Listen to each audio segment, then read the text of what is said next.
Only 2 residences remain at Ebenezer Row, Capitol Hill's premier new construction condominiums. These spacious 2-bedroom, 2.5 baths are graciously sized to meet your needs and artfully refined to match your style, priced from $1 million. With a walk score of 97, you're just steps from Eastern Market, Barracks Row, and Navy Yard, plus 2 metro stops for seamless city access. Don't miss this rare opportunity to own in one of DC's most coveted neighborhoods. Visit EbenezerRow.com to schedule your private tour today. Today on CityCast DC. So the whole city is holding their breath, waiting to see if the federal government is going to shut down on Friday. And to avoid that, the House just passed a temporary budget bill that now goes to the Senate. But this bill would cut $1.1 billion from DC's budget. We're talking about mostly locally funded projects, so it doesn't save many federal dollars, and it's really unclear why Congress is doing this at all. What is clear is that if the Senate passes the bill without changing this provision, it would devastate the district's budget, and the effect would be immediate. NBC's Mark Segraves is here to tell us what's happening. Today's Wednesday, March 12th. I'm Bridget Todd, and here's what DC is talking about.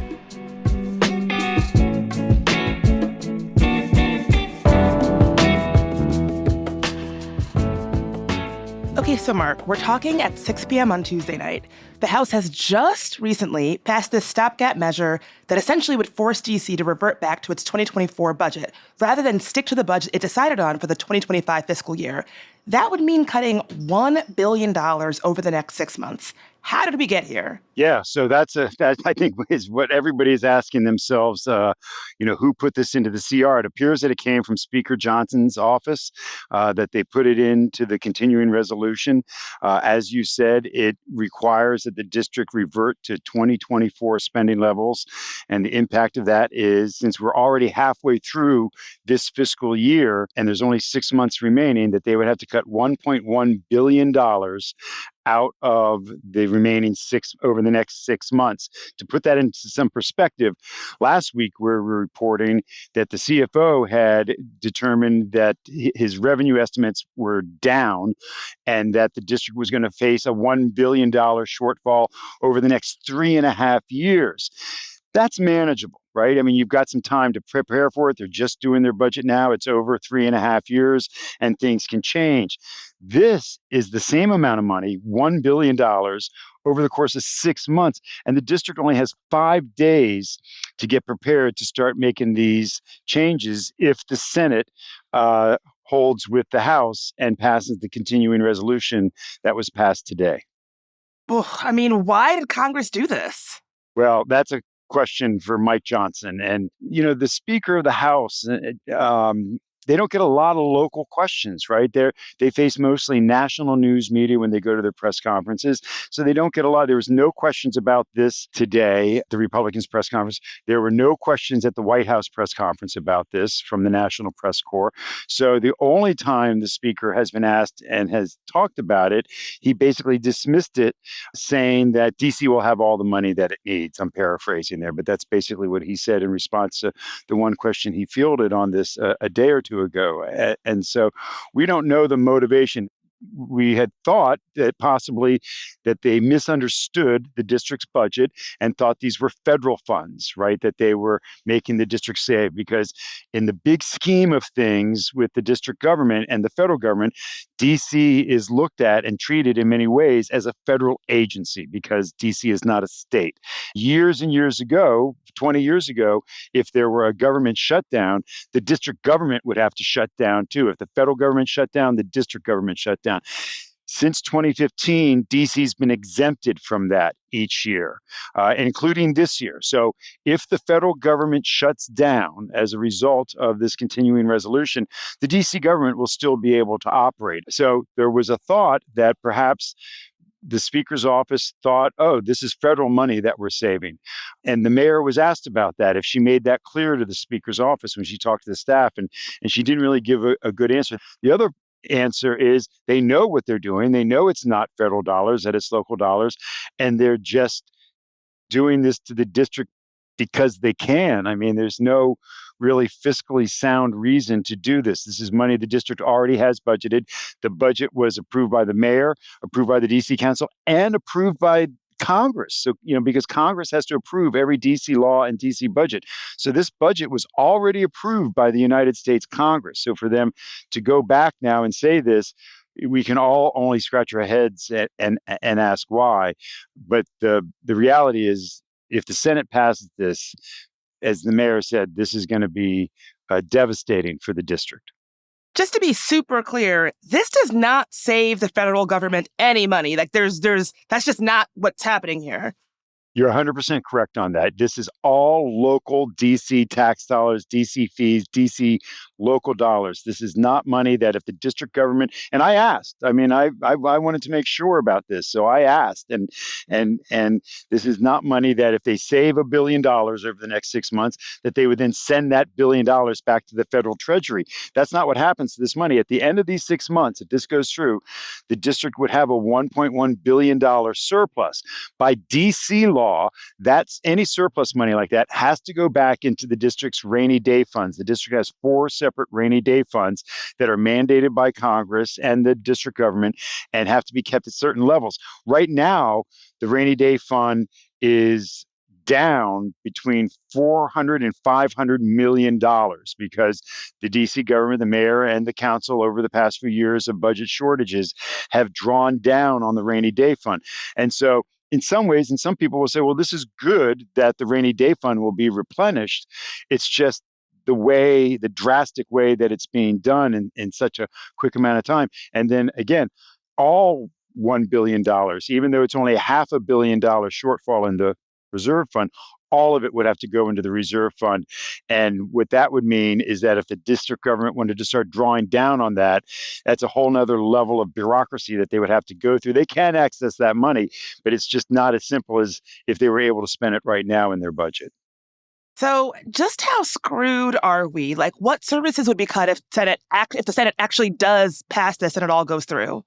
So in a letter to Congress, Mayor Bowser really raised red flags saying police, fire, school teachers, human services, all of these things would have to have services cut and staffing cut.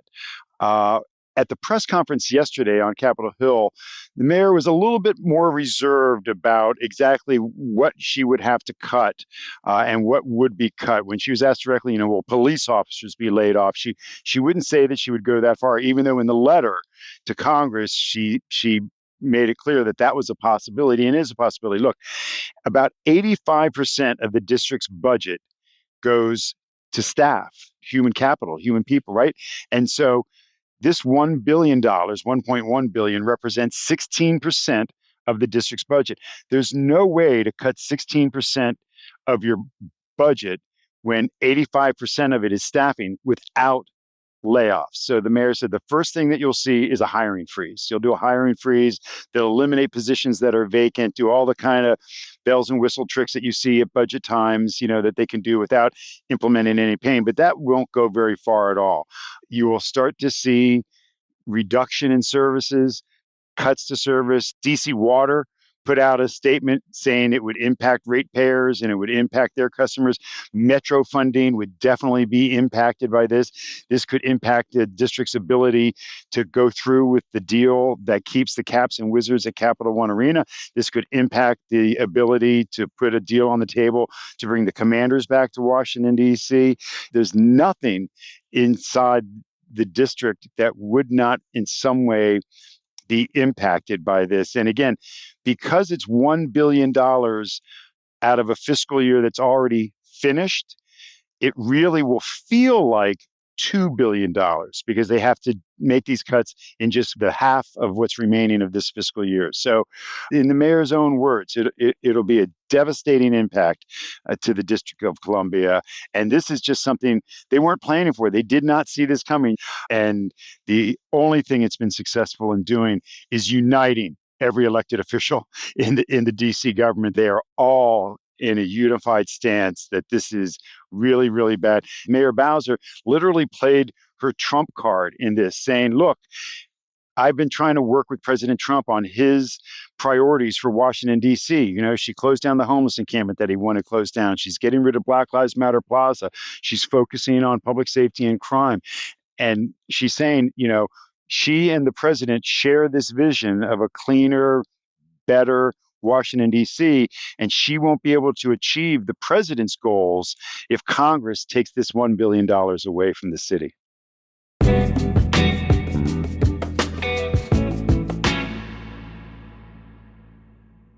Are you still quoting 30-year-old movies? Have you said cool beans in the past 90 days? Do you think Discover isn't widely accepted? If this sounds like you, you're stuck in the past. Discover is accepted at 99% of places that take credit cards nationwide. And every time you make a purchase with your card, you automatically earn cash back. Welcome to the now. It pays to Discover. Learn more at discover.com/creditcard, based on the February 2024 Nielsen report. Building a portfolio with Fidelity Basket Portfolios is kind of like making a sandwich. It's as simple as picking your stocks and ETFs, sort of like your meats and other toppings, and managing it as one big, juicy investment. Now that's pretty good. Learn more at fidelity.com/baskets. Investing involves risk, including risk of loss. Fidelity Brokerage Services, LLC. Member NYSE SIPC.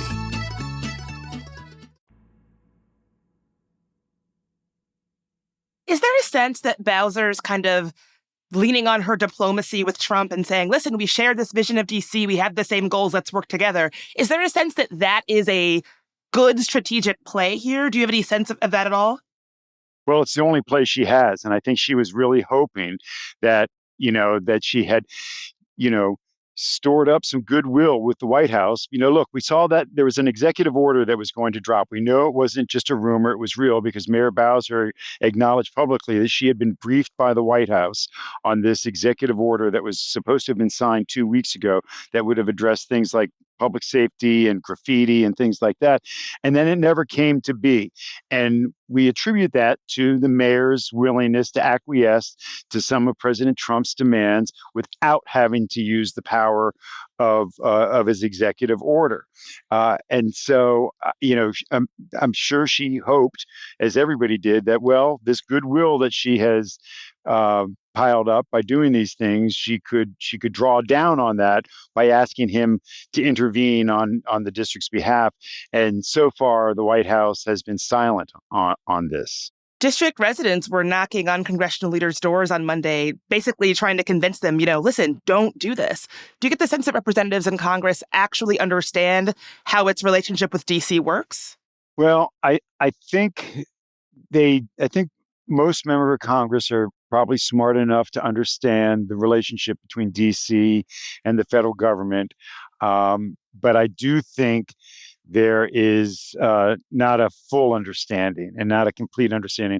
I'll tell you who does understand it, and I don't know why we haven't heard from Representative Comer, who chairs the oversight committee that has oversight over the District of Columbia, and actually has a very good relationship with Mayor Bowser, and was strategic. He was pivotal in getting that RFK legislation through Congress that gave DC control over that 175 acres at the RFK campus. I mean, the district really owes Comer some gratitude for that. And the mayor has a good relationship, I would say a very good relationship with him.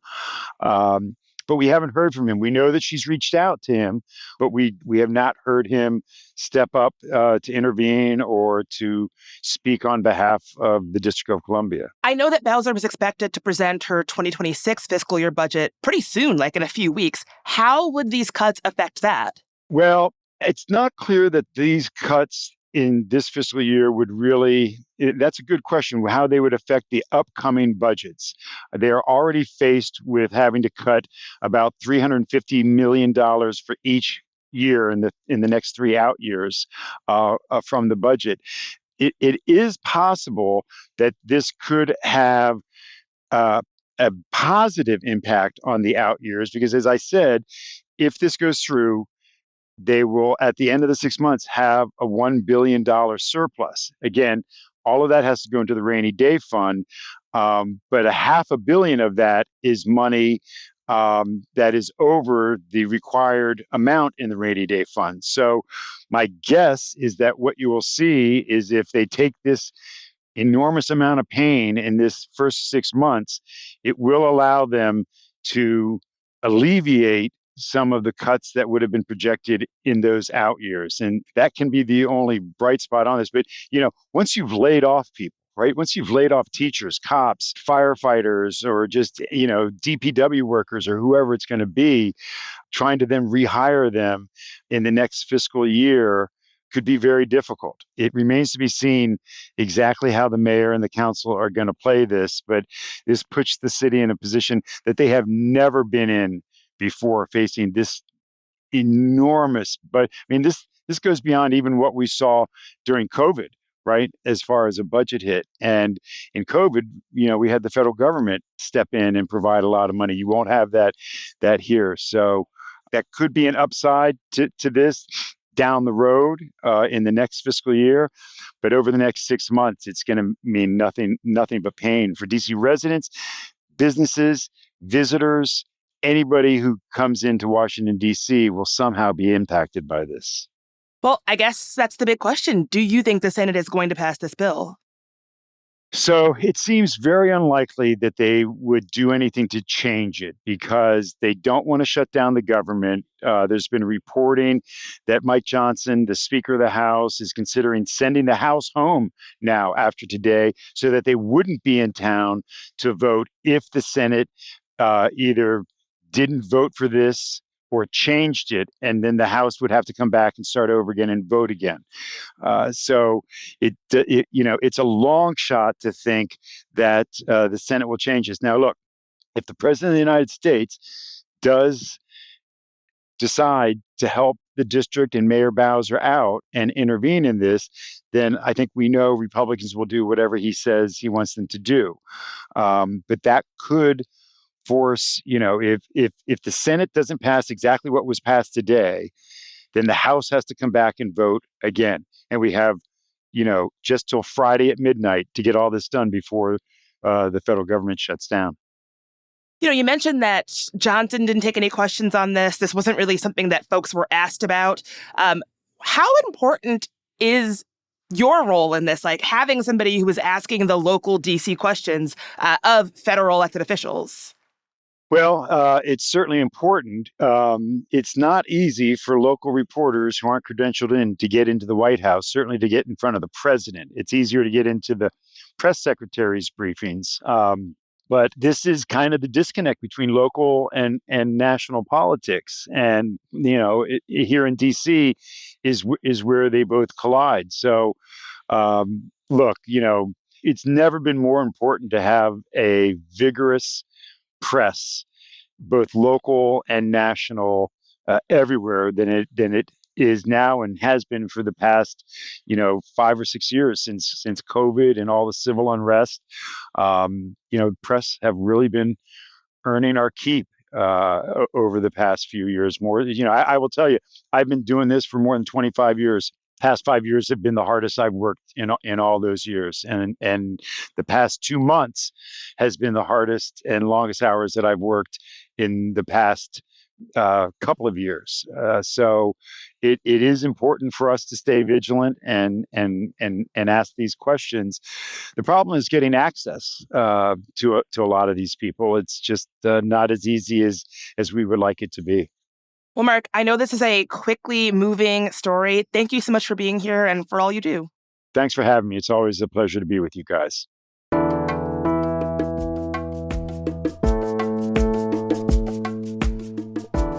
That's all for today here on CityCast DC. Now, this is a constantly moving story, and we'll be following it closely.